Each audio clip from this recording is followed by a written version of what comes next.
Seasonal, শীত চলে যাবার সঙ্গে সঙ্গে কি এই ভাইরাসগুলো চলে যাবে, এমনটা কি ধরা যায়? হ্যাঁ, ধরা যায়। তবে শীতের চলে যাওয়ার পরেই চলে যাবে নাকি দোল চলে যাওয়ার পরে সেই সময়টা চলে যাবে, সেটা এখনই আমরা বলতে পারি না। যেমন আমি বলেছিলাম যে কোভিডের আগে একটা 5 মাসের একটা স্পেল গেছিল, অ্যাডেনো ভাইরাস একদম নাজেহাল করে দিয়েছিল, বিশেষ করে বাচ্চাদের সিভিয়ার কমপ্লিকেশন হচ্ছিল। ভাগ্য ভালো এবার আমরা সেই সিভিয়ার কমপ্লিকেশনটা দেখছি না। তো এইটা টেম্পারেচার ফ্লাকচুয়েশনের পরে যখন প্রপার পুরো গরম বা পুরো ঠান্ডা, সেই সময়টা কিন্তু ভাইরাসের প্রকোপ খুব বেশি হয় না। যত বেশি টেম্পারেচারে আপ ডাউন, তত কিন্তু বিভিন্ন ভাইরাসের মাথাচাড়া দিয়ে ওঠে। ঠিক একইভাবে বর্ষার যে আগমনের সময় তখনও কিন্তু দেখবেন যে পেট খারাপের প্রবণতা বাড়ছে, তখনও জ্বর সর্দি কাশি বাড়ছে, সে একই কারণে। ওই জন্যই বলে যে এই সিজন চেঞ্জের অসুখ, সিজন চেঞ্জের জ্বর, ওই জন্যই কথাটা এসছে।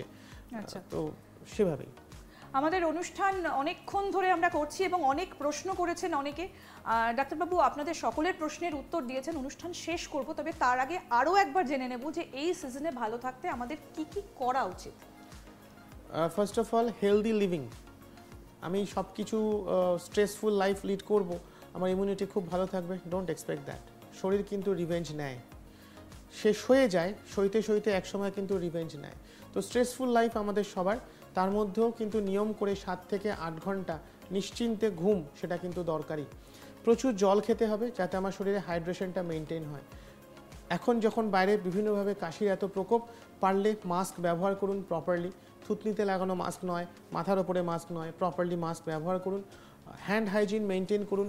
শীতের যে বা এই শীতের চেঞ্জ হওয়ার সেই সময়টা যে সিজনাল যে সবজি, সেগুলো গ্রিন লিফি ভেজিটেবলস বা যে সবজি ফল, সেগুলো ঠিকমতো খান।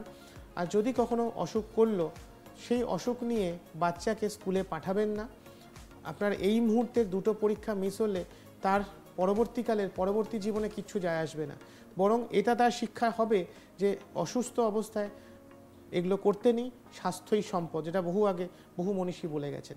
তো হেলদি লিভিং, এবং যদি মানে যে প্রপার সিটিজেনদের যে দায়িত্ব, যদি আমি অ্যাফেক্টেড হয়েছি, নিজের চিকিৎসা নিজে না করে প্রপারলি চিকিৎসকদের দিয়ে করাবো, সেটা তিনি যা ভালো বুঝবেন সেই মতো মেনে চলবো, তাহলেই ঠিক থাকবে। আমাদের সময় একদম শেষ, কিন্তু একজনের বক্তব্য না নিলেই নয়। উনি অনেকক্ষণ ধরে বলছেন এবং উনি বলছেন যে প্লিজ কিছু বলুন। উনি বলছেন যে রাতের দিকে বেশি বাড়াবাড়ি হলে বুক ধড়ফড় করছে, কি করব?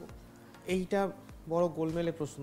রাত্রিবেলাতে বাড়াবাড়ি হলে বুক ধড়ফড় করছে, এটা কি তিনি তার সাথে কোনো ইনহেলার নিচ্ছেন অথবা কোনো কাশির ওষুধ কি মাত্রাতিরিক্ত খেয়ে ফেলছেন, সেটা কিন্তু তথ্য জানা নেই। কারণ কিছু ব্রঙ্কো ডায়লেটার যেমন সালবুটামল বা লিভোসালবুটামল, সেটা যদি আমি বেশি মাত্রায় খেয়ে নিই, তাহলে কিন্তু আমার বুক ধড়ফড় করতে পারে।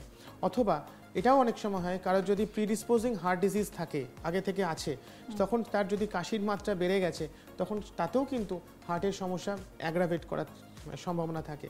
তো এইভাবে নেগলেক্ট না করে, যদি ধড়ফড় করছে, ডোন্ট ইগনোর। সেক্ষেত্রে নিকটবর্তী আপনার যিনি মেডিসিনের ডাক্তার, তার সাথে গিয়ে যোগাযোগ করুন।